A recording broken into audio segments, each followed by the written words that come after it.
Bismillahirrahmanirrahim. Assalamualaikum warahmatullahi wabarakatuh. Alhamdulillah. Wassalatu wassalamu ala rasulillah wa ala alihi wa sahbihi wa man wala wa ba'du. Faya ibadallah, usi nafsi wa iyyakum bitaqwallahi faqad fazal muttaqun fala tamutunna illa wa antum muslimun. Faqala ta'ala ya ayyuhalladzina amanu taqullaha haqqa tuqatih wa la tamutunna illa wa antum muslimun. Saudara-saudariku hadirin sekalian, terkhusus barangkali seluruh dari stakeholder PT Pertamina EP, khususnya Pak Nanang Abdul Manaf, sahabat kami. Beliau sempat bersama di Libya dulu, 3 tahun terakhir tidak berjumpa. Alhamdulillah, semoga beliau dan jajaran semuanya disehatkan oleh Allah Subhanahu wa taala. Pak Alfian, Pak Khalid, ya, dan seluruhnya dan hadirin sekalian tanpa kecuali, saya bermohon pada Allah Subhanahu wa taala semoga kita senantiasa dirahmati, diberkahi dan dimudahkan oleh Allah Subhanahu wa taala. Alhamdulillah, kita baru saja menunaikan salat zuhur berjamaah. Semoga salat kita diterima oleh Allah Subhanahu wa taala. Ada 2 hal yang paling penting tentang salat ini yang ditekankan dalam Al-Qur'an. Pertama, kenapa salat begitu penting ditunaikan? Karena ia akan menjadi pembeda antara Khalik dengan makhluk. Jadi kalau kita ingin bedakan Tuhan dengan hamba, maka di antara titik penting perbedaannya, kata Allah langsung, itu terletak pada aspek ibadah, khususnya salat. Karena itu ketika Nabi Musa alaihi salam berkenan kemudian langsung diperintahkan oleh Allah sehingga disebut dengan kalimullah, yang diajak bicara dan diperkenalkan tentang esensi ketuhanan Allah, maka disebutkan perintah langsung oleh Allah untuk menyembahnya dalam bentuk salat. Al-Quran surah ke-20 Taha ayat ke-14. Kata Allah, innani anallahu la ilaha illa ana fa'budni wa aqimis salata li dzikri. Ya Musa, tidak ada Tuhan, kata Allah, selain saya. Ya, maka jika engkau telah tahu saya Tuhan, bedanya Tuhan dengan makhluk, fa'budni, maka kewajiban engkau sebagai makhluk menyembah saya. Bagaimana caranya ya Allah, kata Musa? Kata Allah, wa aqimis salata, rahmatullah, wa aqimis salata li dzikri. Maka cara menyembahku itu adalah dengan salat. Karena itu semua nabi dan rasul, bahkan sebelum Nabi Muhammad SAW, diperintahkan oleh Allah untuk mengajak umatnya seluruhnya untuk salat. Ya, Nabi Isa alaihissalam salat. Anda buka Quran surah 19 Maryam ayat 31 sampai 33. Nabi Ismail alaihissalam, ya kakeknya Nabi ke-29, salat. Bahkan meminta keluarganya salat. Quran surah ke-19 ayat 55. Wa kana ya'muru ahlahu bis salah. Nabi Zakaria, saudaranya Imran, salat. Quran surah ketiga, ya, ayat ke-38 sampai dengan 39. Ayat 39-nya tegas mengatakan, fanadathu malaika wa huwa qa'imun yusalli fil mihrab. Jadi kalau kita urutkan dari Nabi Muhammad sallallahu alaihi wasallam sampai Nabi Adam alaihi salam, semua menunaikan salat kepada Allah Subhanahu wa taala. Ya, Muhammad bin Abdullah bin Abdul Muttalib bin Hashim bin Abdul Manaf bin Qusay bin Murrah bin Kilab bin Ka'ab bin Ghalib bin Fihir bin Malik bin Nadar bin Kinana bin Khuzaimah bin Mudrikah bin Ilyas bin Nizar bin Mudar bin Ma'ad bin Adnan bin Addi bin Adri bin Muqawwam bin Nagur bin Tarikh bin Ya'rub bin Yasjub bin Nabit bin Ismail alaihissalam bin Ibrahim alaihissalam bin Azar atau bin Nahur bin Abir bin Kinan bin Arfakhshad bin Sam bin Nuh alaihissalam bin Mihlail Matushala bin Kinan bin Anwas bin This bin Adam alaihissalam. Dari Nabi Muhammad SAW sampai Nabi Adam semua salat. Coba ulangi. Nanti dalil singkatnya dari Quran surah keempat ayat 163, paling kiri sebelah atas di mushaf. Inna auhayna ilaika kama auhayna ila Nuhin wan nabiyina min ba'di. Muhammad, apa yang kami telah wahyukan kepadamu sudah pernah pula kami sampaikan kepada Nuh alaihissalam dan nabi-nabi setelahnya. Kenapa tidak disebutkan Adam sebelumnya? Karena Adam itu nabi, bukan rasul. Nabi diberikan risalah untuk pribadi dan kalangan dekatnya, Rasul diberikan risalah tugas untuk mengajak umat. Kenapa Nabi Adam bukan Rasul? Karena zaman Nabi Adam belum ada umat. Siapa yang mau diajak? Ya? Ini bagian pertama. Jadi kalau kita hari ini masih mendapat kesempatan sholat, alhamdulillah, ini artinya sampai hari ini kita masih benar-benar manusia. Kan kalau ada orang yang kemudian tidak mau beribadah apalagi sholat, terkhusus ketika dia beriman, maka penting dipertanyakan, masihkah ada iman dalam dirinya? Karena itu kata Allah dalam Al-Quran surah ke-8 ayat yang kedua, aku akan perdengarkan namaku sehingga ketika disebutkan itu kita bisa menguji adakah getaran iman dalam jiwa kita. Quran surah 8 Al-Anfal ayat kedua, innamal mu'minuna alladzina idza dzukirallahu wajilat qulubuhum. Sungguh orang yang masih punya iman itu kalau diperdengarkan nama Allah kepadanya akan ada getaran dalam jiwanya. Karena itu setiap hari 5 kali diperdengarkan nama Allah untuk menguji di jiwa kita masih ada iman tidak. Bahkan dari bangun tidur, bayangkan waktunya dibagi sempurna persis. Dari mulai subuh baru bangun, menjelang ke siang, mau berakhir siang ke sore, sore pindah ke maghrib, hilang kemudian muncul gelap malam. 5 kali persis dibagi waktu, diperdengarkan untuk menguji. Kira-kira setelah subuh siang masih ada nggak iman? Sore masih ada nggak? Ya Allahu Akbar, Allahu Akbar. Karena itu kalau iman masih ada melekat di jiwa kita, demi Allah saya katakan, begitu kita mendengar suara azan, pasti hati kita akan mengatakan Allahu Akbar, Allahu Akbar. Wih, sudah azannya. Pernah begitu? Ya, walaupun mungkin setelah selesai la ilaha illallah baru azan, belum qomat. Ya, itu normal, gak apa-apa. Yang penting iman masih ada. Nah, ini menunjukkan ada getaran dalam jiwa. Satu itu. Yang kedua, ini yang jarang dimanfaatkan teman-teman. Jadi seringkali sholat dimaknai pada ibadah formal bagian pertama saja. Adapun yang keduanya, ini yang jarang digali. Padahal sekali saja dalam sehari, itu 5 kali Allah menunggu kita. Ternyata sholat itu satu-satunya wasilah ibadah yang disebutkan dalam Al-Quran untuk langsung memohonkan semua kebutuhan yang kita rasakan. Bahkan sebelum kita diminta sholat, itu kalimat pertamanya bukan ibadahnya. Kata Allah, kau punya masalah apa? Sedang butuh apa? Sedang punya problem apa?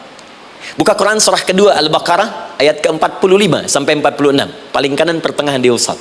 Wasta'inu bis-sabri was-salah. Perhatikan kalimatnya, indah sekali. Ya Allah menempatkan salatnya bagian kedua. Kata Allah, wasta'inu, hei hambaku, jika kalian punya persoalan dalam kehidupan, maka perhatikan kalimatnya baik-baik, wasta'inu, mintakan solusinya kepadaku. Jadi kalau sedang punya masalah, bukan bikin status, gak akan selesai.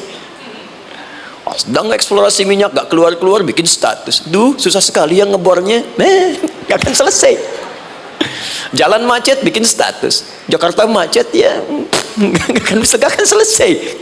Ya, apa yang harus dilakukan? Kata Allah, jika anda beriman kepadaku, yakin denganku, maka wasta'inu, punya persoalan minta kepada Allah.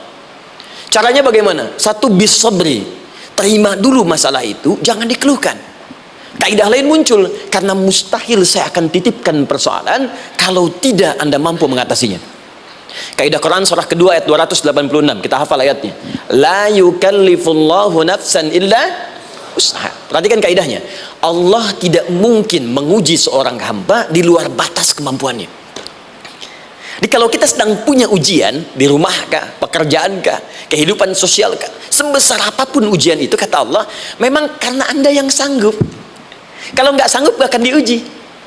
Di ujian itu berbanding lurus dengan kemampuan. Mustahil seorang hamba diuji di luar batas kemampuannya. Jadi kalau anda sekarang pun sedang punya masalah sebesar apapun, kata Allah, memang cuma kamu yang sanggup, yang lain tidak. Maka jangan mengeluh. Jangan anda katakan, ya Allah, why me? Kenapa saya? Kata Allah, why not? Memang kamu yang mampu, yang lain tidak. Nah, ketika anda bisa menerima itu dengan sabar, baru datang kalimat kedua, wassalah. Kemudian datang tunaikan salat dan mintakan solusi kepadaku lewat salat. Ya, sedikit ya, lihat sini. Saya berikan sedikit uraian Al-Quran. Saya boleh menulis sini? Boleh ya? Ibu, maaf agak jauh. Ibu kelihatan ini? Oh, belum saya tulis, bagaimana bisa kelihatan? Luar biasa. Cuma di Pertamina belum ditulis udah kelihatan. Maaf, lihat sini, wasta'inu. Baik ya, saya ingin sedikit sekali, ini redaksi Quran tuh indah sekali diksinya. Wasta'inu, lihat sini. Kata Allah, jika anda punya persoalan dalam hidup, maka mintakan solusi. Terima dulu masalahnya dengan sabar, karena kita dipercaya oleh Allah. Gini cara memahaminya, Allah aja percaya dengan kita, masa kita nggak percaya diri? Allah yakin dengan kita, kita mampu, masa kita nggak yakin? Terima dengan sabar, kemudian wassalah, mintakan solusinya lewat salat. Kata perintahnya dibuka dengan kalimat wasta'inu. Kalau kita ingin rubah kata perintah ini, fi'il amr, ingin dirubah ke dalam bentuk permohonan, minta, maka rubah kalimatnya menjadi nasta'in. Lihat, nasta'in. Baik, wasta'inu, kata Allah, kalian punya persoalan, ayo minta solusi padaku.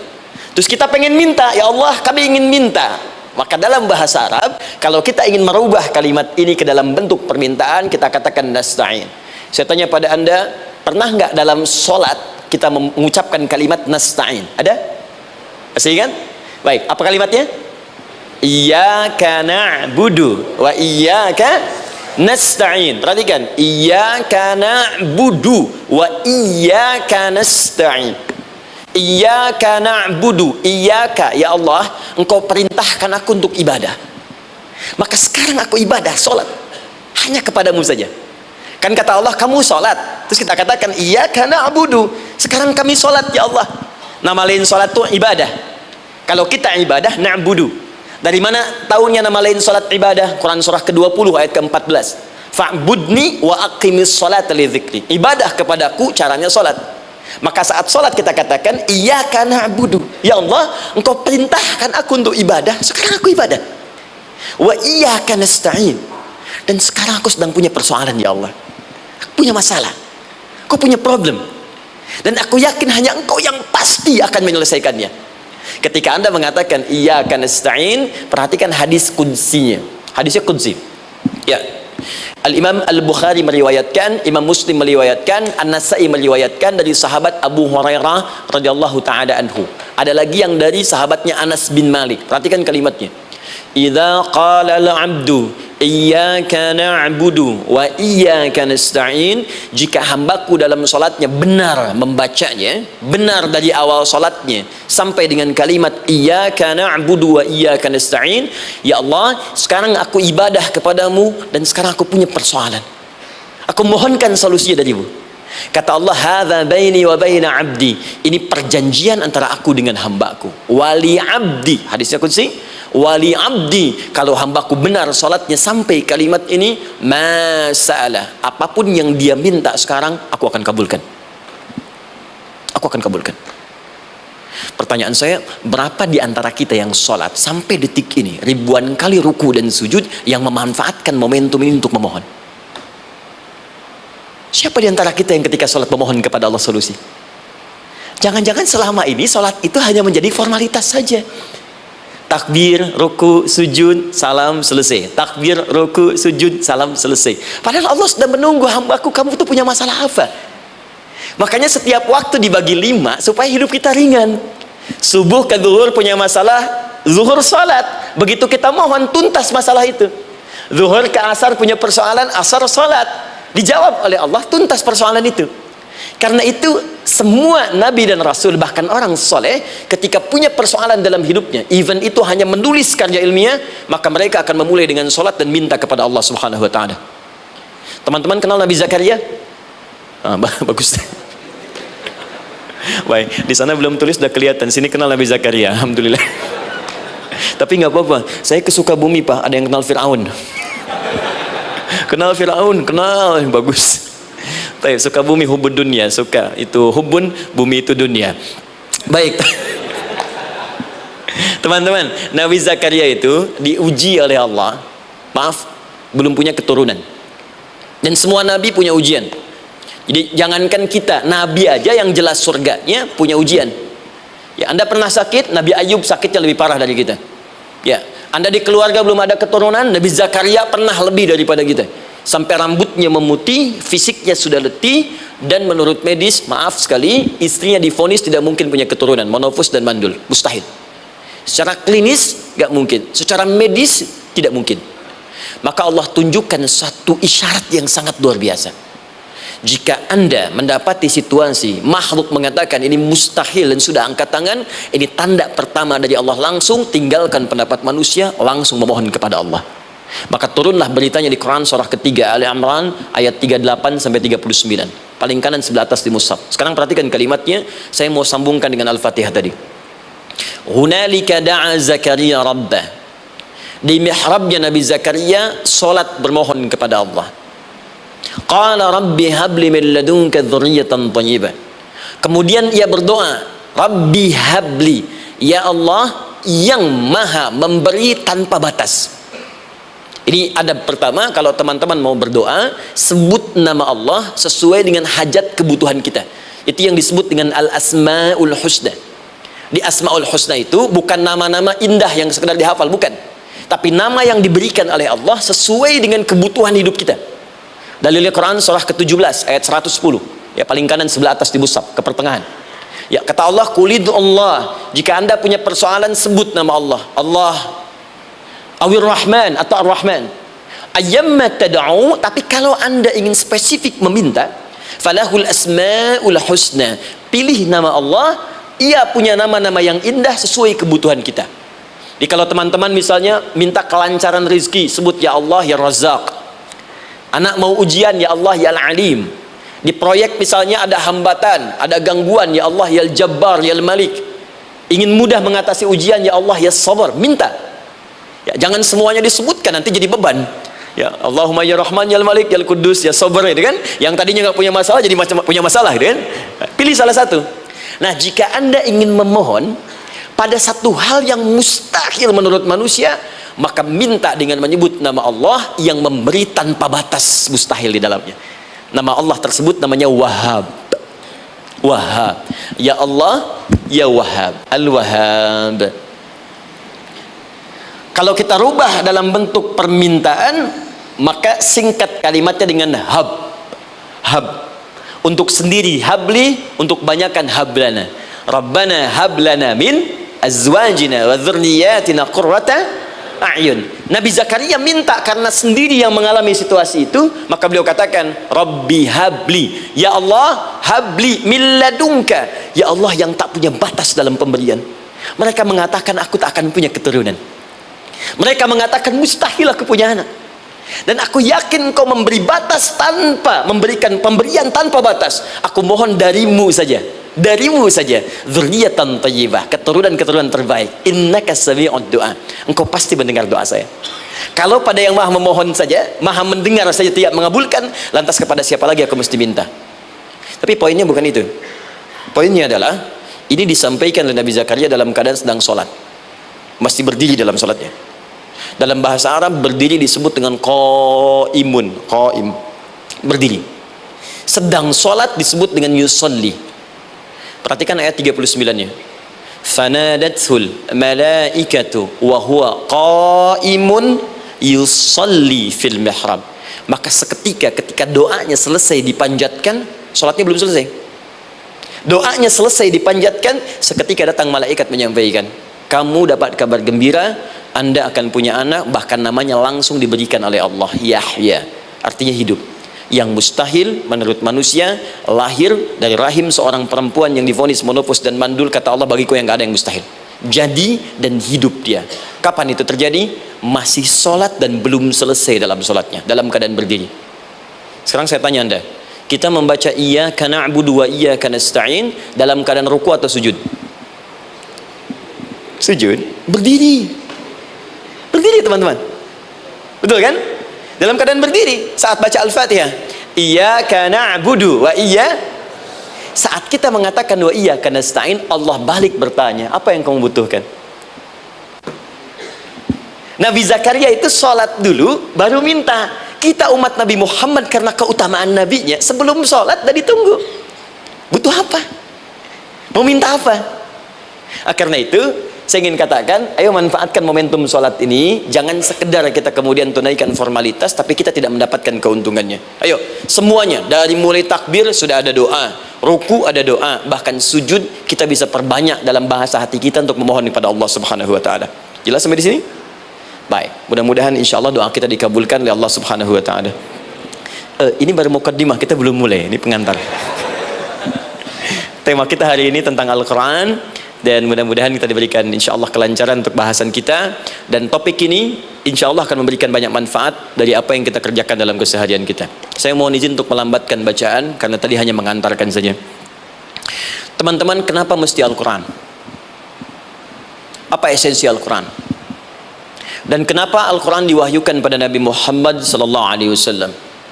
Apakah khusus untuk sekedar dibaca? Atau ada satu nilai yang sangat penting yang justru itu mengandung nilai mukjizat yang paling dalam dari Al-Quran?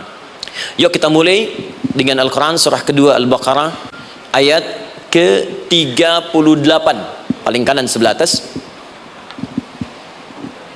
Disambungkan dengan Quran surah kedua ayat 185, paling kiri pertengahan di mushaf. Quran surah kedua ayat 38 dengan Quran surah kedua ayat 185. Saya mulai dari kisah Nabi Adam, saya pelan-pelan. Nabi Adam saat diciptakan oleh Allah, kemudian diberikan informasi bahwa beliau akan bertugas di bumi, beraktivitas di bumi. Disampaikan di Quran surah kedua ayat 30, paling kiri sebelah atas. Wa idh qala rabbuka lil malaikati inni ja'ilun fil ardi khalifah. Kata Allah, dan pelajari, ingat ketika kami menyampaikan pada para malaikat, kami akan menugaskan satu makhluk manusia namanya Adam di bumi, tugasnya untuk menjalani hidup di bumi. Nah, secara singkat, setelah Nabi Adam turun ke bumi di awal masa bersama Sayyidah Hawa ya alaihi wassalam, maka ternyata bersamaan dengan turunnya Adam dan Hawa ke bumi itu, mereka berdua dibekali petunjuk, yang dengan petunjuk itu, ini yang dahsyat, Allah jamin semua aktivitas hidupnya dari mulai yang sederhana sampai yang kompleks, pasti jika diikuti petunjuk ini, dia akan senang menjalaninya dan akan tenang mendapatkan hasilnya. Ya, perhatikan kalimatnya. Quran surah kedua ayat 38. Fokus. Qul nahbitu minha jami'a. Kata Allah, sekarang tiba saatnya Adam, Hawa, turun kalian ke bumi. Kalau setan kita tinggalkan aja ya. Ini kita bahas Adam dulu. Turun kalian semua ke bumi. Fa imma ya'tiyannakum minni huda. Maka nanti sejak kalian tiba di bumi itu, aku akan turunkan satu petunjuk disebut dengan hudan namanya. Hudan. Fokus.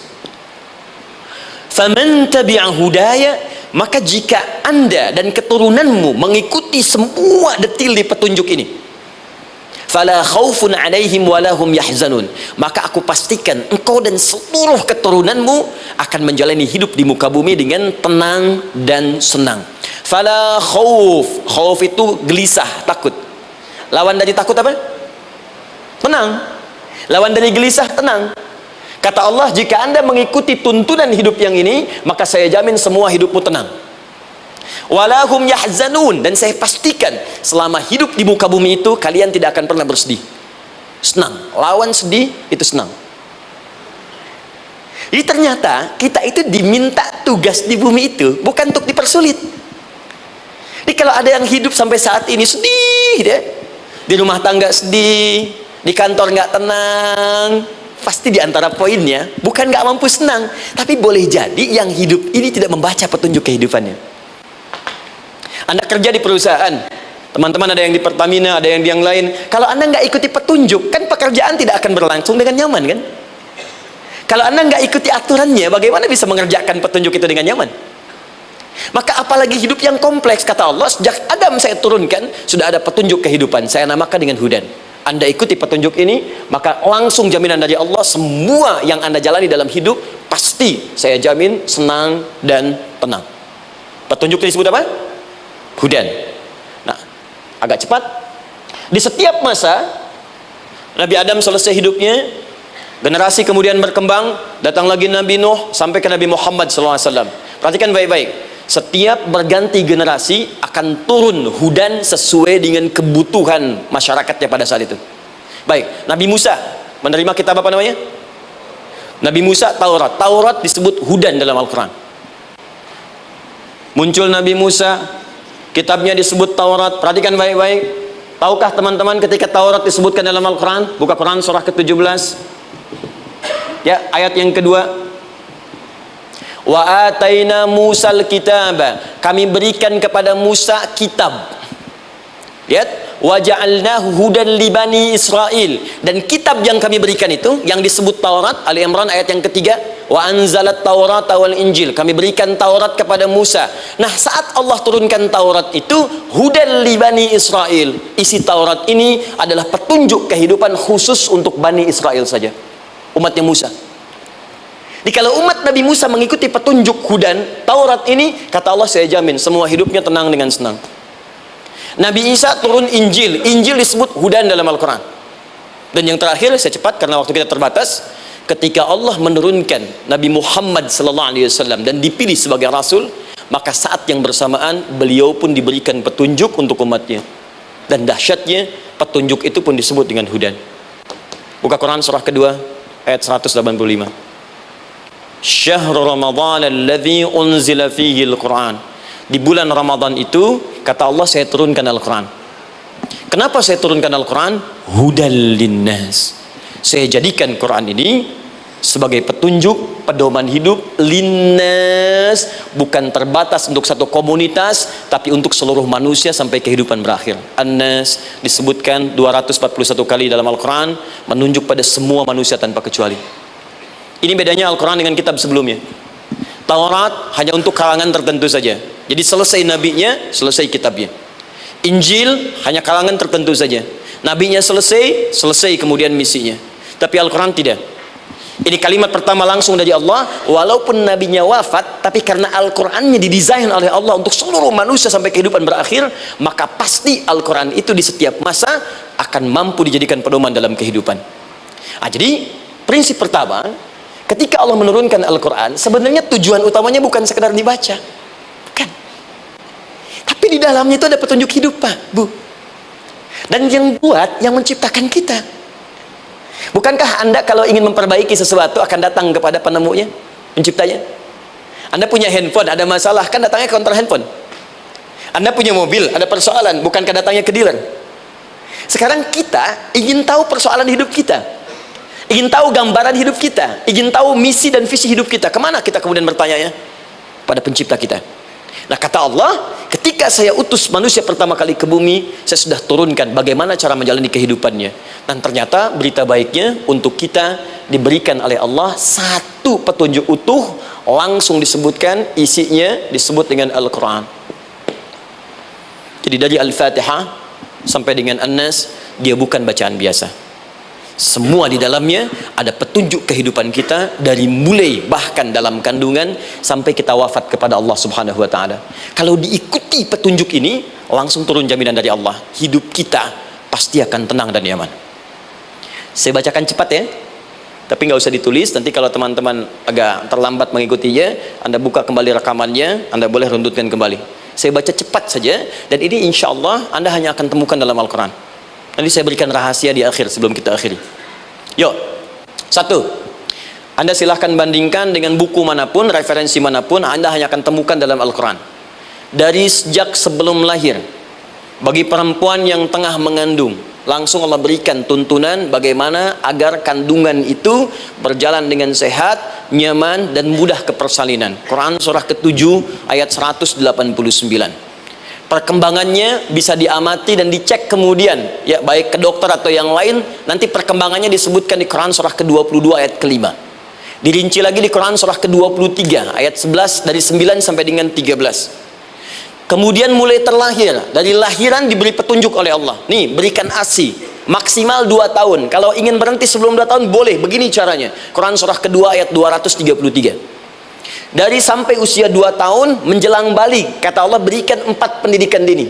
Ini turunannya disebutkan 1, 2, 3, 4. Jika Anda ajarkan ini, maka anak ini akan tumbuh. 1, dekat dengan Allah. 2, dijamin taat pada orang tuanya. 3, dia akan baik dengan lingkungannya. Dan 4, dia akan bertahan dalam kebaikan sampai dia dewasa. Quran surah ke-31 ayat 13 sampai dengan 19. Usia 7 tahun, ya, mulai dia balik misalnya, dia akan mulai belajar. Bagaimana cara belajar yang baik supaya cepat paham, gampang mengerti? Turun Quran surah ke-9 ayat 122. Amalannya di Quran surah 96 ayat yang pertama. Kemudian rinciannya diturunkan di Quran surah kedua ayat 282 di ujung ayatnya. Lalu bagaimana mencari sekolah yang bagus, majlis yang baik, guru-guru yang baik? Diturunkan Quran surah ke-58 ayat ke-11. Dicontohkan tentang Maryam dan Nabi Isa alaihissalam di Quran surah ketiga ayat 35 sampai dengan 37. Naik lagi, dia mulai dewasa, ya, mulai bergaul, bahkan kadang-kadang merantau, punya tempat komunitas berbeda. Bagaimana supaya dia bergaul tidak terpengaruhi lingkungan yang tidak baik? Maaf ya, kadang-kadang ibu yang sudah mengandung, melahirkan, ayah mencari nafkah, tiba-tiba anak pergi bahkan ke kampus, ke sekolah, dapat teman yang gak bagus, pulang-pulang mengecewakan Anda. Bagaimana menemukan tempat-tempat yang baik untuk bisa menjaga perilaku anak ini? Ditemukan nanti di Quran surah ke-49 ayat ke-13-nya. Dirinci perkembangannya di Quran surah ke-12 Yusuf ayat 2 sampai dengan ayat 29-nya. Sampai ketika dia akan mulai kemudian menikah, kata Allah, pilih pasangan yang baik dengan ta'aruf, berikan mahar yang sempurna. Quran surah ke-4 ayat ke-4. Kemudian dia mulai menikah, kata Allah, sebelum menikah pelajari dulu fikih nikah. Banyak orang yang menikah tapi karena tidak belajar tentang persoalan rumah tangga, apa yang akan terjadi di rumah tangganya. Detil Pak, Bu. Kata Allah, ini kalau kamu berbuat begini akan ada miskomunikasi. Kalau ada miskomunikasi persoalannya akan begini, solusinya begini. Maka diturunkan dasarnya di Quran surah ke-30 ayat 21, detilnya di Quran surah ke-4 ayat 34 sampai dengan 35. Paling kiri sebelah atas sampai dengan ke tengahnya. Anda berlanjut, diterangkan oleh Allah, hei, tugas suami saat mulai pertama kali menikah, maka tugas yang pertama siapkan untuk mencari nafkah. Bagaimana caranya ya Allah? Diturunkan oleh Allah. Satu, jangan takut kehilangan rezeki. Jangan pernah mencuri, jangan pernah ngambil punya orang, karena punya kamu akan saya berikan sempurna. Kamu ngambil punya orang, maka kamu akan menyulitkan diri sendiri. Itu akan dikembalikan pada yang berhak. Ya, turun Quran surah ke-51 ayat 22. Dirinci, begini cara nyarinya. Quran surah kedua ayat 168. Kalau Anda ingin cepat baru bergerak, rizkinya sudah dapat. Quran surah kedua ayat 172. Ada yang dahsyat, dia belum keluar, rizkinya yang mendatangi dia. Jadi nanti di Al-Quran ada 8 jenis rizki. Di antara yang paling hebat, ada yang belum Anda datang, rizkinya sudah menjemput. Ada orang mendatangi rizki, ada rizki mendatangi dia. Contoh, Al-Imam Asy-Syafi'i sedang berdiskusi dengan Imam Malik, gurunya. Kata Imam Asy-Syafi'i, Syekh, rizki itu mesti saya cari dulu, baru kita dapat. Kata gurunya, ya Syafi'i, ada rizki yang cukup kita beramal dekat kepada Allah, dia akan datang tanpa kita cari dengan ikhtiar manusia. Kata Syafi'i, mustahil. Kata Quran kan kita kerja dulu baru datang. Kata Imam Malik, gurunya, kamu yang belum sampai, kita amalkan ini, rizki datang. Maka berhenti sampai di situ. Imam Syafi'i pamit. Di jalan tiba-tiba beliau mendapati ada panen anggur, Pak, Bu. Terus dipanggil sama yang punya kebun. Ya, pemuda, katanya, sini, mau bantu nggak? Kalau kamu bantu, kami berikan anggurnya. Maka beliau bantu, panen, petik, sampai setelah selesai diberikan anggur yang besar-besar, hanum. Senyum, senang beliau. Ternyata senangnya bukan karena dapat anggur. Senangnya karena merasa pendapatnya benar. Kalau saya nggak bantu panen ini, nggak akan dapat saya anggur. Cuma karena saya bantu, saya diberi ini. Maka rasa senangnya inilah dibawa kemudian kepada gurunya, ingin laporan. Tapi perhatikan adabnya. Dia tidak mengatakan, guru, nih saya benar, kalau saya nggak ikut panen, nggak dapat saya ini.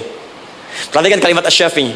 Guru, tadi saya di jalan, dipanggil oleh pemilik kebun, ikut panen anggur. Begitu saya bantu, saya diberikan anggur ini. Beliau tekankan dengan kalimat yang kencang pada kalimat, begitu saya bantu, saya dapat anggur ini. Imam Malik tersenyum mengatakan, Masya Allah Syafi'i, luar biasa. Ini siang begitu panasnya, tadi saya mau keluar ngajar, terfikir di benak saya, Allah, kalau ada anggur yang besar-besar, enak rasanya. Tiba-tiba kamu datang bawa anggur.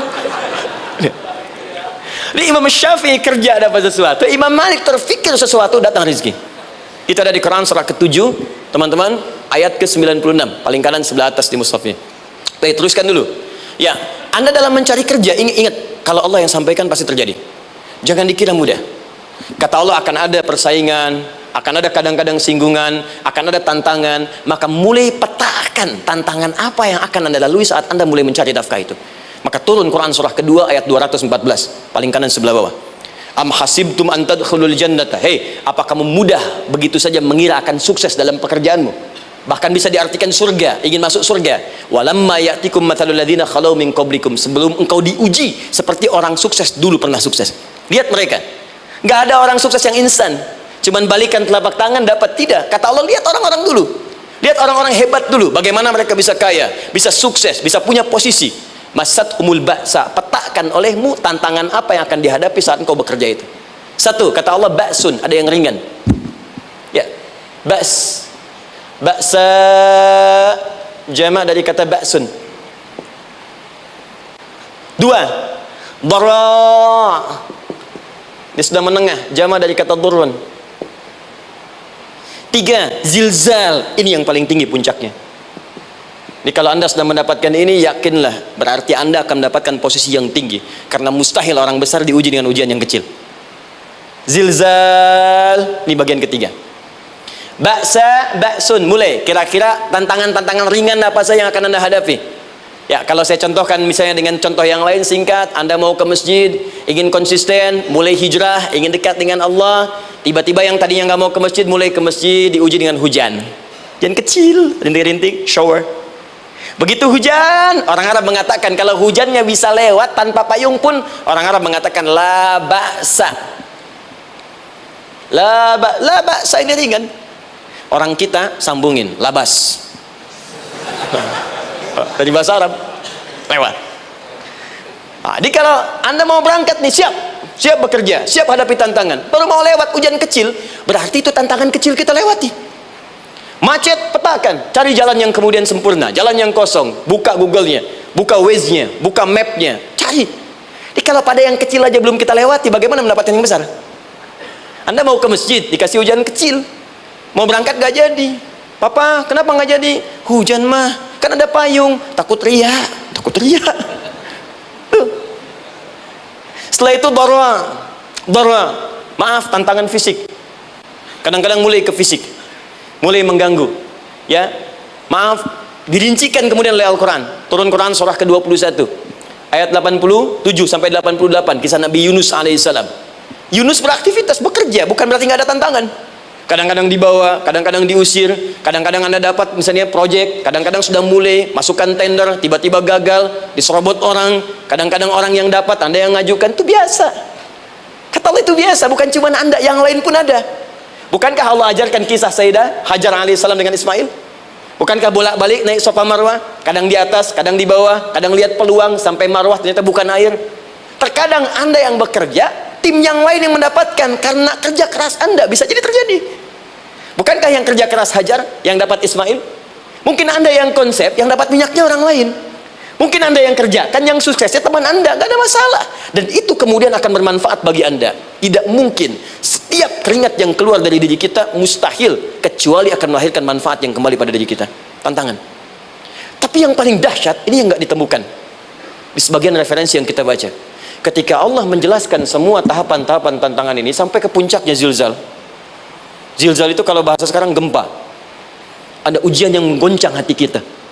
Ketika anda kerjakan, ya Allah, tantangannya dahsyat. Kenapa mesti saya, ya Allah? Kau nggak selesai-selesai, ya Allah. Itu wajar, teman-teman, itu biasa. Kata Allah, orang dulu saja mengatakan, mata nasrullah, kapan ini selesai? Berbahagialah kalau teman-teman sudah mendapatkan tantangan puncak yang paling tinggi ini.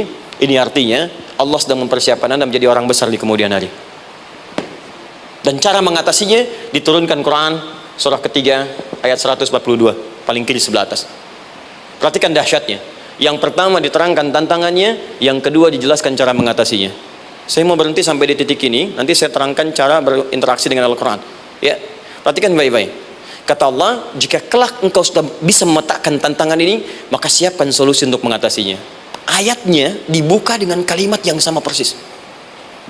Saya pernah sampaikan teori ini di dua perusahaan besar di Indonesia. Yang pertama, ada satu perusahaan, karena ini direkam saya nggak sebutkan perusahaannya, perusahaan otomotif besar, sedang turun gratis, kemudian juga ada inflasi yang tinggi. Terus saya terangkan teori Quran, dia praktekkan berhasil, Pak.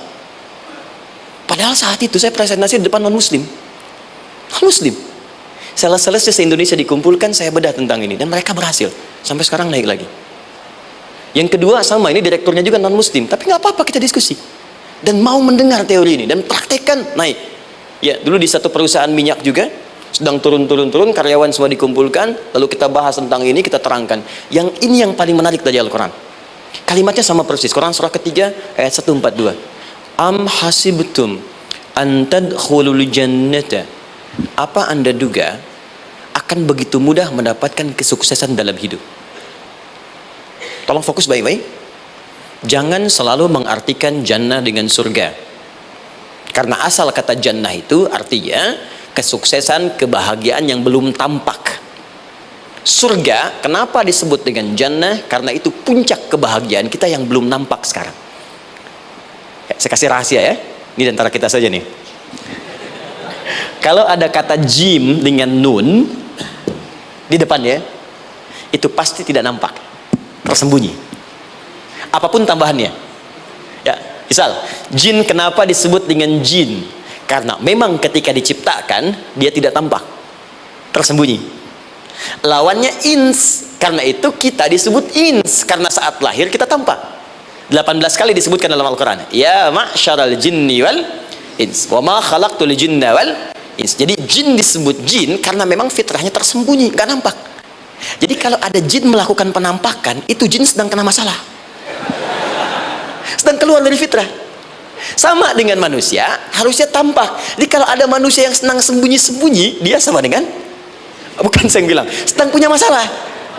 Ya, ke kantor sembunyi-sembunyi, hati-hati Pak Alfian tuh. Biasa ada pintu depan, masuk pintu belakang. Suami di rumah buka WA sembunyi-sembunyi, Bu, hati-hati itu. Pulang lewat pintu belakang, berarti sedang punya persoalan dalam hidup. Setiap ada jim dengan nun, pasti tersembunyi. Ibu punya janin, rahim, dalam rahim ada janin. Kenapa disebut dengan janin? Jim nun, ya nun. Karena sosok itu belum nampak dalam pandangan kita. Nanti kalau sudah lahir baru tampak. Jannah, kenapa disebut jannah? Karena belum tampak dalam pandangan kita. Nanti kelihatan. Karena itu dalam Al-Quran kata jannah itu tidak dikhususkan dengan surga, tidak dikhususkan dengan surga. Kadang-kadang menunjuk aspek kesuksesan yang belum tampak. Anda mau ngomor minyak, minyaknya belum tampak, belum kelihatan. Anda mau kerja, ya hasilnya kan belum tampak, baru ikhtiar sekarang. Karena itu orang Arab disebut kaya kalau mereka mendapatkan kebun yang tak tampak sebelumnya. Kebun anggur, bukan kurma, kalau kurma banyak. Kebun anggur, ada apel, ada jeruk, sampingnya ada sungai-sungai, disebut dengan jannah. Ya, kalau punya unta, nggak kaya di Arab, biasa. Karena yang kelihatan padang pasir, unta, hitam, merah, biasa. Tapi kalau sudah punya kebun, kebun anggur yang sulit di padang pasir ada kebun, itu baru disebut kaya. Karena itu orang Arab kadang mengartikan jannah dengan aspek kesuksesan yang belum tampak, diartikan dengan kebun anggur, kebun apel, dan macam-macamnya. Perhatikan, am hasibtum an tadkhulul jannah. Apa Anda duga ingin sukses itu begitu mudah? Sukses jadi tidak. Walamma ya'lamillahu alladhina jahadu minkum wa ya'lamas sabirin. Perhatikan baik-baik. Sebelum Allah memastikan pada diri Anda terdapat dua hal yang paling utama untuk mengatasi tantangan tadi. Satu, jahadu, kesungguhan, serius. Jadi kalau mau sukses mesti serius, kerja serius, cintai pekerjaan Anda, ya, belajar anak-anak serius, pastikan belajar dengan serius. Jangan cuma anak-anak duduk paling belakang, nggak pernah nanya, kadang ngantuk, pulang, ujian, besoknya mau ujian baru belajar, ya, sistem SKS, ya, sistem kebut. Ya kadang-kadang sejam, Bu, Pak. Saya pernah ada orang di luar ngadu waktu di Libya, Ustadz gimana ini orang Indonesia? Kenapa? Saya belajar 3 bulan, besok mau ujian. Teman antum orang Indonesia pinjam catatan saya baru semalam, dia dapat 8, saya 7,5. Saya bilang, Anda belum tahu sistem SKS tuh. Baik, ya. Tapi itu bukan solusi. Begitu ujian selesai, ilmu lupa. Itu poinnya. Jadi kalau hanya sekedar ilmu dipakai untuk ujian, pada prakteknya nggak akan terpakai. Ini banyak anak sekolah sekarang hanya belajar untuk ujian saja. Padahal kalau dipraktekkan, kadang kaitan dengan agama tinggi, Bu, Pak. Fisika itu dengan agama itu tinggi. Gaya F1 sama dengan F2, gaya gerak sama dengan gaya dorong. Gaya sedikit, maka keluarnya sedikit. Pukul kencang, bunyinya kencang. Imannya kalau kuat, amalan jadi banyak. Iman sedikit, amal pun sedikit. F berbanding lurus dengan P, hukum Pascal. Gaya berbanding lurus dengan tekanan. Masuk bab akhlak. Makin banyak gaya, makin banyak tertekan. Nah, itulah. Gaji 5 juta, gaya 10 juta, kan? Ini serius. Serius. Di divisi apapun Anda, saya 3 sepekan lalu lah takziah ke tempatnya yang Habibie, terus diminta tausiah di sana. Dan saya perhatikan beliau termasuk yang paling serius ketika diberikan tugas apapun. Gak pernah diberikan amanah kecuali mencintai pekerjaan itu. Yang Habibie demikian. Diciri orang sukses itu serius. Tapi keseriusan itu, kata Allah, petakan jadi 3 bagian lagi. Karena jahadu itu punya 3 turunan kata. Satu, keseriusan merencanakan, disebut ijtihad namanya. Punya rencana. Mappingnya apa? Stepnya apa? Oke, Anda ingin kerjakan sebuah proyek, baik, proyeknya berlangsung berapa lama? Target kita apa? Jangka panjangnya, menengahnya, jangka pendeknya. Kemudian apa tantangan yang akan dihadapi di setiap tahapan-tahapannya? Selesaikan. Bahkan saking pentingnya tahap perencanaan ini ditunjukkan oleh Allah langsung lewat sholat. Teman-teman masih ingat sholat pertama yang kita kerjakan setiap hari, sholat apa namanya? Subuh. Apa artinya subuh? Tuh, ini masalahnya. Ini kata Al-Quran sendiri ya, kata Al-Quran sendiri. Nanti akan ditemukan orang yang ibadah tidak paham apa yang dikerjakan dan dilakukan dalam ibadahnya. Contoh sholat. Kata Allah, akan ada orang sholat yang saat sholat tidak mengerti apa yang ia baca dan dia lakukan dalam sholatnya. Jujur tanyakan pada diri kita, sampai detik ini, dari sekian ribuan kali ruku dan sujud, berapa persen bacaan sholat yang kita pahami? Jangan-jangan kita ruku tapi nggak ngerti yang dibaca. Sujud tak paham yang diungkapkan. Bagaimana bisa khusyuk? Mustahil. Maka kembali ke sini, kenapa sholat pertama itu disebut dengan subuh? Teman-teman, ternyata semua nama sholat dari subuh sampai isya plus bacaan dan gerakan dari takbir sampai salam itu bukan sekedar gerakan semata. Semua ada artinya, ada maknanya, dan diajarkan oleh Nabi langsung. Subuh disebut dengan subuh, ada 2 kata. Satu, fajar, Quran surah ke-17 ayat 78, inna Qur'anal fajri kana mashhuda. Kedua, subuh di surat At-Takwir, was subhi idza tanaffas. Kenapa disebut fajar? Fajar itu pancaran positif, pancaran kebaikan. Jadi kalau yang baik disebut fajar, kalau yang jelek disebut fujur. Fujur ada di Quran surah 91 ayat 7 sampai 8. Wa nafsi wa ma sawwaha fa alhamaha fujuraha wa taqwaha. Fujur itu rambatan, gelombang buruk yang muncul dari nafsu. Ya, ditembuskan ke elemen tubuh kita. Misal gini. Tiba-tiba pengen marah. Ya, di tubuh kita mengatakan melotot, maka ini ada pancaran di hati kita nyambung kemudian ke mata. Ini rambatan dari sini ke mata disebut fujur namanya. Mau ke tangan, pukul masuk ke tangan, itu rambatannya disebut fujur namanya. Ya, yang baiknya disebut fajar. Ya, misal saya ingin sholat, tiba-tiba hati mengatakan sudah azan, merambat ke kaki, cepat melangkah, cepat wudhu. Nah, itu rambatannya disebut fajar namanya, atau infajar. Ini pasti ada ya. Fujur nama lainnya nafsu. Disebutkan 115 kali dalam Al-Quran. Takwa, rambatan fajar, sumbernya takwa, disebutkan 115 kali dalam Al-Quran. Di jiwa kita ada takwa, ada nafsu. Takwa yang dorong malaikat disebutkan 88 kali dalam Al-Quran. Nafsu yang dorong setan disebutkan sama 88 kali. Di setiap Anda akan mengerjakan satu hal, pasti akan yang mendorong pada yang baik, akan mencegah dari yang baik itu nafsu. Pasti itu. Pak Alpian mau tanda tangan proyek, tiba-tiba disodorkan, Pak, ini Pak, kok begini proyeknya?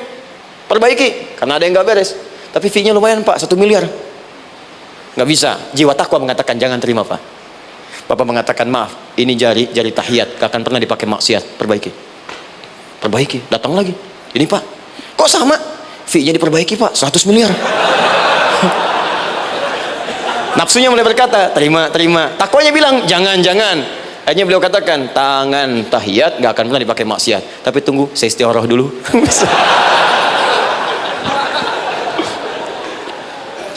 Nah, waktunya, ini salatnya disebut fajar. Kenapa disebut fajar? Karena saat kita tidur, terus dengar suara azan, Allahu Akbar, maka memancar dari iman kita, rambatan untuk merespon suara itu, bangun kita untuk menunaikan salat. Waktunya disebut subuh. Kenapa disebut subuh? Dari kata asbah. Asbah itu artinya yang siap dengan rencana. Dia orang Islam tuh nggak ada yang bangun dari tidurnya kecuali punya rencana jelas yang akan dieksekusi di hari itu. Makanya sebelum kita bekerja mengeksekusi itu, kita datang menghadap Allah supaya Allah berikan kemudahan di setiap aktivitas kita. Coba lihat manajemen Nabi. Bukankah sebelum tidur beliau istighfar dulu? Dirinci pekerjaannya, dicatat yang akan dikerjakan besok, istighfar 70 kali, 100 kali, sehingga dengan istighfar saat tidurnya tenang. Coba kita biasakan. Ada yang baca Quran, ada yang istighfar. Kalau nggak percaya silahkan cek. Begitu Anda lakukan, tidurnya enak. Besoknya rencana itu sudah siap. Makanya ketika bangun, siap jam 7 mau kemana, jam 8 ada di mana, jam 12 kerjakan apa. Sebelum mengerjakan itu, datang kepada Allah, sujud, ya Allah, saya punya rencana ini, tolong mudahkan. Begitu caranya. Itu yang disebut dengan subuh. Nah, sekarang kembalikan, peta hidup kita mau seperti apa ke depan? Ijtihad. Yang kedua, kalau sudah jelas konsepnya, visinya sudah ada, maka jihad. Yang kedua, jihad. Jihad itu eksekusinya, aksinya, actionnya, perjuangan fisiknya. Rencananya apa? Tahajud malam nanti. Bismillah. Jam berapa? 2:30. Baik, yuk kita mulai rencanakan. Eksekusi rencananya. Bagaimana cara kita bangun 2:30? Pasang alarm. Jam berapa alarm dipasang?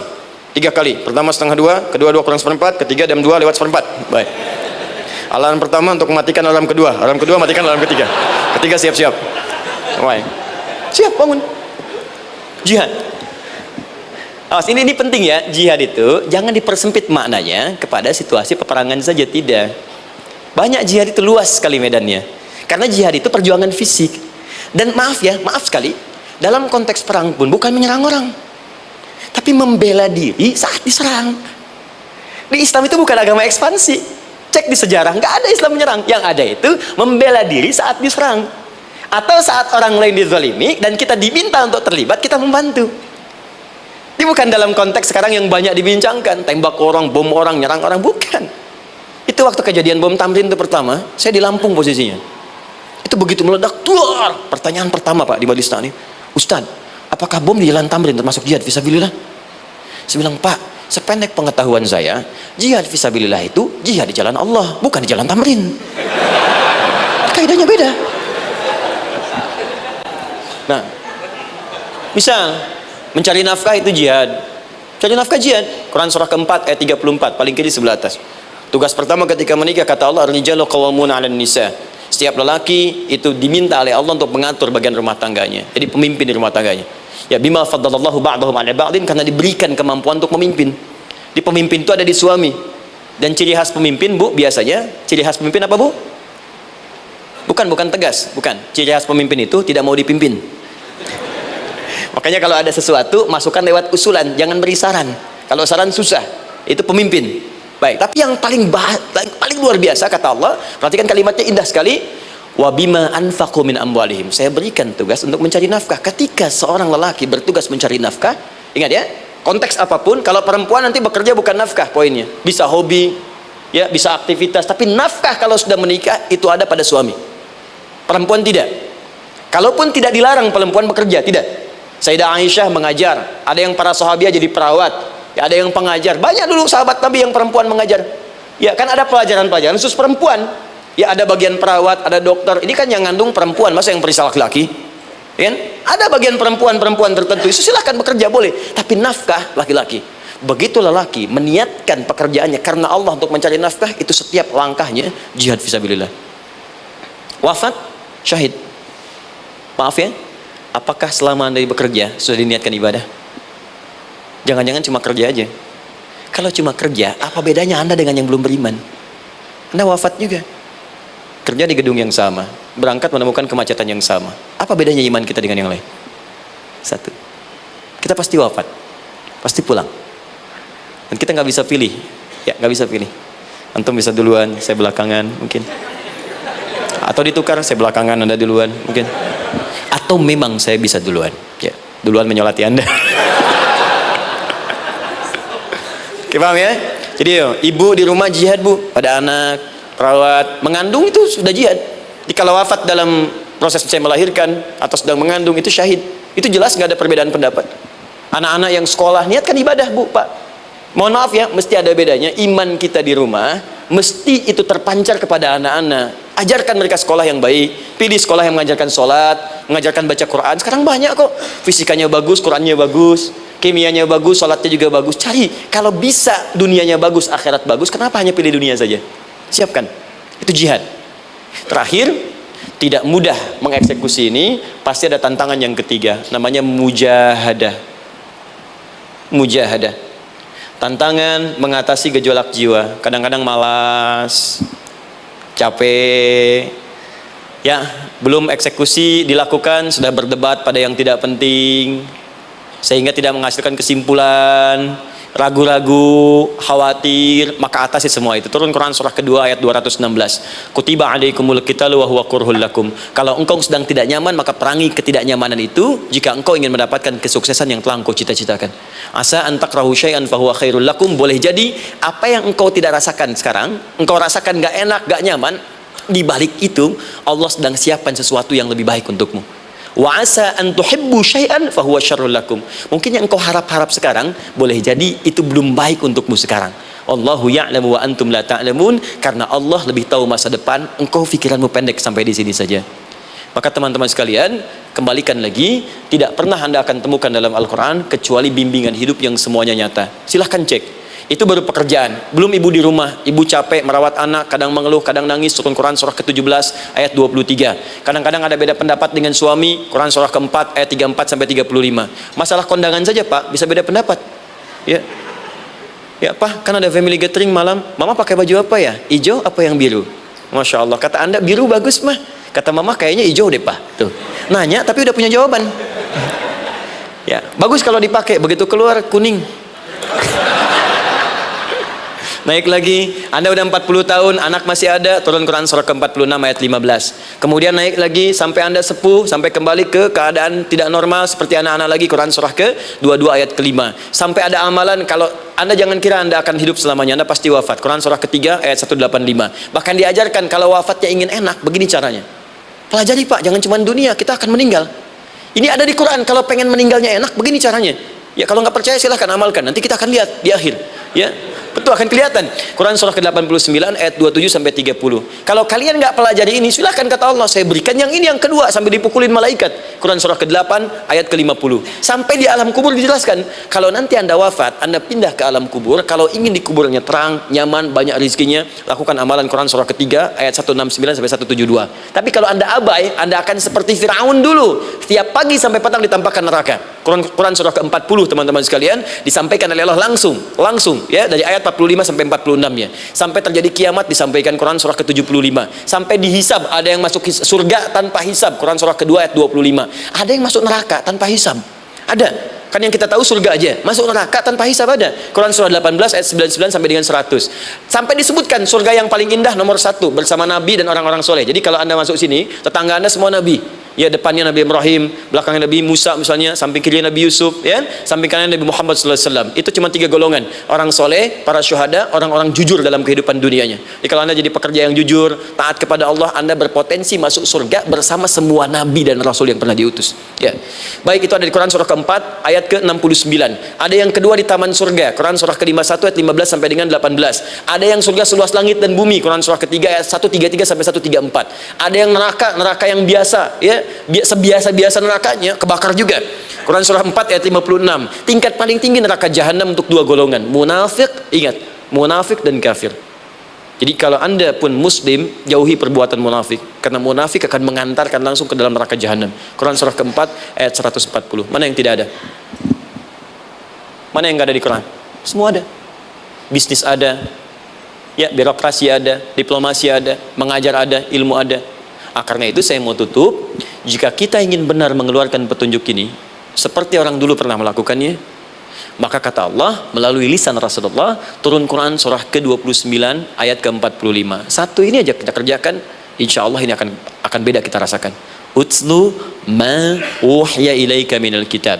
Jika kalian kemudian hidup di muka bumi, maka keluarkanlah bimbingan dari Al-Quran sesuai dengan kebutuhan kita secara tematik. Utslu itu dari kata tilawah. Tilawah itu baca, pahami, amalkan.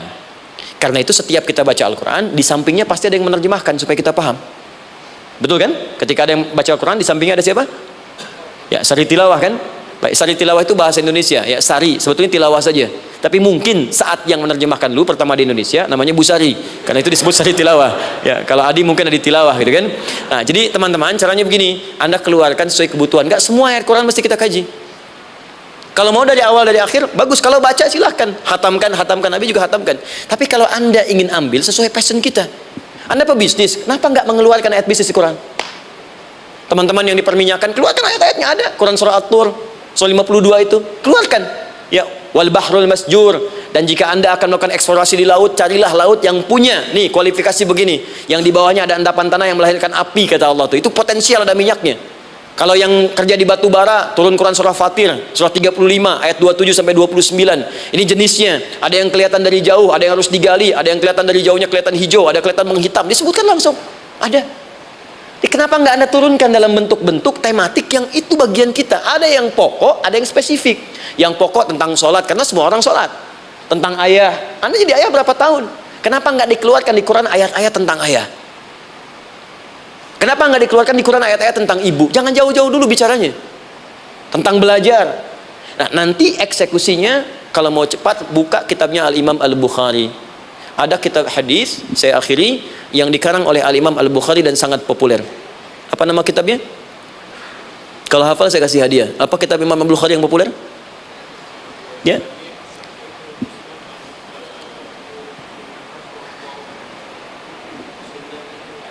Baik, Anda saya kasih hadiah umrah. Baik. Insyaallah.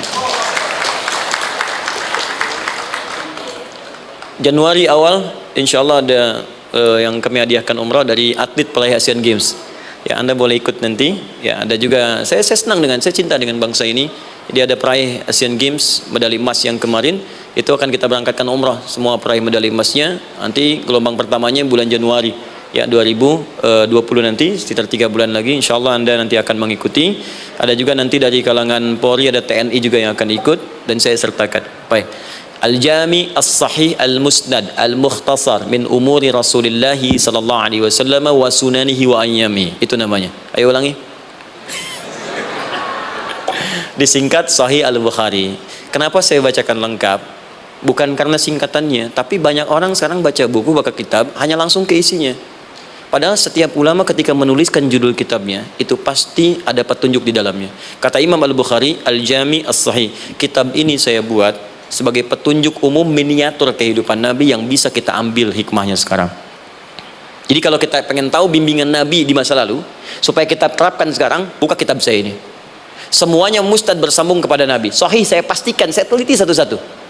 Al-Mukhtasar, saya persingkat, gak bertele-tele. Nah, ini poinnya. Min umuri Rasulullah sallallahu alaihi wasallam wa sunani wa ayyamihi. Ini semua pekerjaan Nabi selama 24 jam. Secara singkat saya tutup dibagi 97 pembahasan. Setiap 97 pembahasan, satu babnya itu berisi bimbingan hadis-hadis Nabi. Di situ ada bab tentang bisnis, kitabut tijarah. Bab tentang ilmu, kitabul ilmi. Bab bahkan tentang sakit, kalau pengen cepat sembuh apa? Kitabul marid. Bab tentang pemerintahan, kitabul imarah. Bab tentang penguatan iman supaya naik gak turun-turun, kitabul iman. Anda tinggal pilih profesi apa, cari Sahih Al-Bukhari, harganya murah. Maaf, dibandingkan pulsa Anda pun masih murah kitab Al-Bukhari. Ya, beli 4 jilid cuma 350.000 yang bahasa Arab saja. Ya, kalau mau terjemahan, cari terjemahannya. Ya, dapatkan itu, keluarkan babnya sesuai profesi kita. Itu ketika dibuka kitab ini, yang pertama muncul ayat Quran dulu. Ini ayatnya, ini hadisnya. Ini ayatnya, ini hadisnya. Teman-teman gak usah baca semuanya, keluarkan passion Anda apa, di situ belajar. Sebulan saya belajar ini, besok saya pindah lagi. Sebulan topik ini, besok ke topik yang lain lagi. Saya kira insya Allah kalau itu kita terapkan dengan baik, maka Al-Quran akan hidup dalam seluruh aktivitas kita dan mudah-mudahan keberkahan akan diturunkan oleh Allah Subhanahu Wa Taala. Ya, tidak cukup dengan amin, mulai dulu. Ya, mulai dulu, petakan dulu, eksekusi dulu. Saya kira itu yang saya sampaikan. Anda punya hak dan kewajiban. Hak Anda sudah dapatkan dan kewajiban kita semua untuk kembali beraktivitas. Saya mengucapkan terima kasih atas undangan dari pihak Pertamina untuk Anda seluruhnya.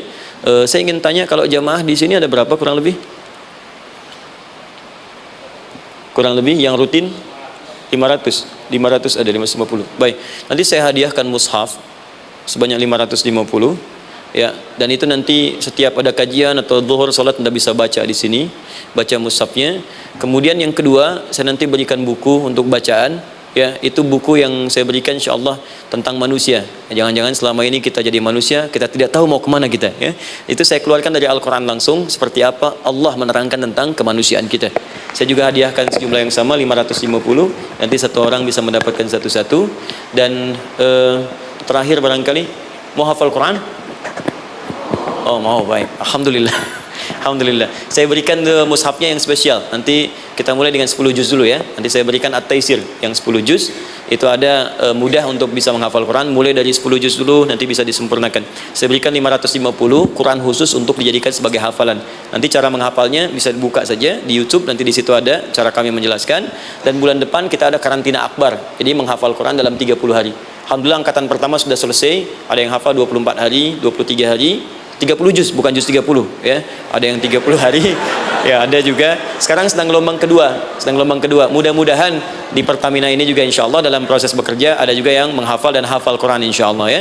Saya kira itu nanti pulang dari sini dikabari. Kalau ada mobil disiapkan, kalau tidak ada kami juga coba antarkan. Nanti kami siapkan dan mudah-mudahan bisa bermanfaat untuk teman-teman. Kalau ada yang bisa saya lakukan untuk bersinergi di sini untuk membuat teman-teman lebih dekat dengan Allah, sampaikan dan saya dengan senang hati.